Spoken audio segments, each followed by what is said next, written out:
Sosial şəbəkədə də bildirmişəm ki, mən intihar eləyəcəm. Rusiyadan belə zəvvalların tanışı idi, mənə zəng vurub hədə qorxacaq. Bir nəfəri keçirdi caynağına sağır. Bu dəqiqədə bax pul ödəyir həmin sürücü ona. 2024-cü ildə Məşəd Kərbəla ziyarəti təşkil edən Əsgərzadə Təbriz İlhamoğlu səfər zamanı yaranan problemlər səbəbindən ciddi maddi ziyanla üzləşdiyini bildirir. Onun sözlərinə görə ziyarətin təşkili ilə bağlı yaranan vəziyyət nəticəsində borclanıb və bu günədək həmin problemin maliyyə yükünü daşıyır. İmamın 40-ı üçün Ərbəyin ziyarəti deyirlər buna. Məşəd Kərbəla ziyarəti təşkil etmək istədim və Ozal adlı bir şəxsdən 2 dənə 55 nəfərlik avtobus istədim ki, yəni zəvvalları aparıb gətirməyə. Bu da dedi ki, heç bir şey, narahatçılıq yoxdur. Avtobusun biri $9500. Dedim, razıyam. Və $3000 beh atdım kartına. Kartda isə adı xanım adı idi, bilmədim. Yoldaşındır yoxsa özündür, yəni başqa bir ad çıxdı da kartda. $3000 beh atdım. Vaxt vədi yetişdi. Biz Gürcüstana getdik. Biz Gürcüstan yolu ilə Türkiyə, İran, İraq gedəcəkdik. Getdik Gürcüstana, axşam vaxtı çatdığımız üçün avtobuslar yox idi. Səhər-səhər gəlib avtobuslar, biri 45 nəfər, biri 50 nəfər. Artıq yəni Gürcüstanda demək olar ki, heç bir tur şirkətinin avtobusu yox idi deyə, yəni hər kəs ziyarətə çıxmışdı deyənə biz də məcbur, mən Ozala zəng vurdum. Dedim, qardaş, bu nə məsələdir də? Yəni mən səndən 2 dənə 55 nəfərlik danışmışam, sən mənə birin 45, birin 50 nəfər vermisən. Ozal elədi ki, narahat olma, bir gün gözlə, mən sənin üçün avtobus təşkil edəcəm. Bildirəm ki, yəni o artıq bir yalandır, bir nağıl idi ki, yəni həmin vaxtı Gürcüstanda artıq avtobuslar yox idi. Biz qaydıq, getdik ziyarətimizi elədik dava qırğınla. Qaydanda Nəcəfdə çöllüyün ortasında avtobus şoförü saxladı. Qayıtdı dedi ki, bəs əlavə 3000 manat pul verməlisiniz. Verməsəz heç kimi aparmayacam. Bütün zəvvallarda düşürdü. Bundan da əlavə avtobus xarab idi. Zəvvallarımız düzəltmişdi avtobusu da.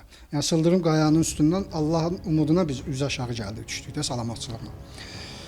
Bir də kör peşmançılıqla da belə deyək, hamılıqla pulu yığdıq, avtobus şoförünə verdik, qayıtdım dedim ki, qaydaq Azərbaycana, mən sizin nə qədər pulunuz qaytaracam, narahat olmayın. Mən də ki, ümidimi bağlamışam 15.300-ə ki, Məşədə getməsək, zaten gediləcək yəni yerimiz qalmadı. Çünki avtobus şoförü ilə biz bundan o tərəfə gedə bilməzdik. Çünki artıq neçə dəfə bizi təhlükələrə saldı bu adam. Bundan da əlavə mən Gürcüstanda həmən şoförə qayıdıb demişdim ki, mən $3000 Ozala beh vermişəm. Qayıdıb dedi ki, mənə cəmi $1000 pul veribdi, mənə maraqlı deyil, $2000 da verməlisən. Belə deyək də, gecə saat 12 idi, artıq biz gəldik, çatdıq ki, İran sərhədinə, məni saxladılar orada düz səhərə qədər. Nurlan adlı bir zəvvarımız var idi, o Türkiyə sərhədindən təzədən qayıdıb İrana, mənə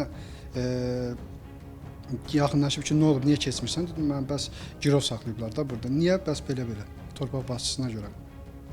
Dedi, məni də götürdü, yaxınlaşdı ki, həmən gömrük işçisinin yanına. Dedi ki, avtobus şoförü kimdir? Həmən sürücüləri göstərdi. Dedi, buna aidiyyatı yoxdur ki, dedi, yox. Dedi, bəs bunun xarici pasportunu niyə saxlamışsınız əlinizdə? Qaytarın bunu. Götürdü mənim də xarici pasportumu, məni də təkrar keçirdi Türkiyəyə. Biz oradan əlavə mən cibimdən xərc çəkmişəm, avtobus tutmuşam təkrar, zəvvarları Naxçıvan tərəfə İğdirə aparıb çatdırmışam. Yəni, bu Ozal adlı şəxs mənə yəni, həddindən artıq ziyanlar vurub, artıq 2 ildir. 24-cü ildə bunun mənə vurduğu ziyan 15.300 idi, yəni o mənə qaytarsaydı, bu qədər də olmayacaqdı. Elə oldu ki, Ozala görə mən şirkətimi də itirdim, hər bir şeyimi itirdim də. Bugünkü gündə mən indi belə götürək də, Orduba Travel şirkəti açmışamsa, yenə də məni görürlər, təhqir edirlər, mənə hədələyirlər. Hətta bu günləri Rusiyadan belə zəvvalların tanışı idi, mənə zəng vurub hədə qorxacaq. Nömrəsi də məndə qalır. Dəfələrlə mən sosial şəbəkədə də bildirmişəm ki, mən intihar eləyəcəm. Yəni həqiqətən də eləyəcəm bu şeyi. Ki Həkimova Suriyanın evi boşaldılsa, icra məmurları tərəfindən, Kəpəzbok tərəfindən mən elə yaşamaqdansa yaşamamağım yaxşıdır. Çünki bir qadın körpə oğlu ilə, 14 yaşlı, az yaşlı oğlu ilə küçədə qalsa, yəni mən niyə yaşamalıyam ki? Ozal kimi dələduzlar əlin qolunu sallayaraq küçədə gəzirlər, rahatçılıqla ona buna üzr istəyən ifadəmə görə atırlar, dələduzluq edirlər.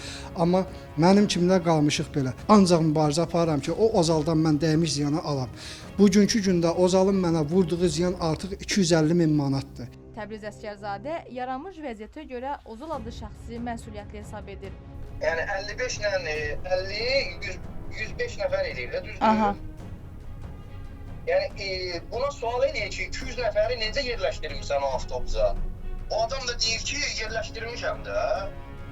Deyir, yəni necə də? Yəni bu adam 10.000 kilometr yol gedib gələcək. Yəni necə oturubdu bu burada?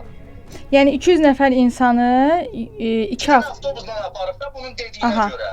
Aha. Yəni bunun ilk yalanı buradan çıxır da üzə. Gerisini üzə də uzun istoriyadır. Gərək 1-2 saat biz oturaq üzbəüz mən sizə ətraflı izah eləyim.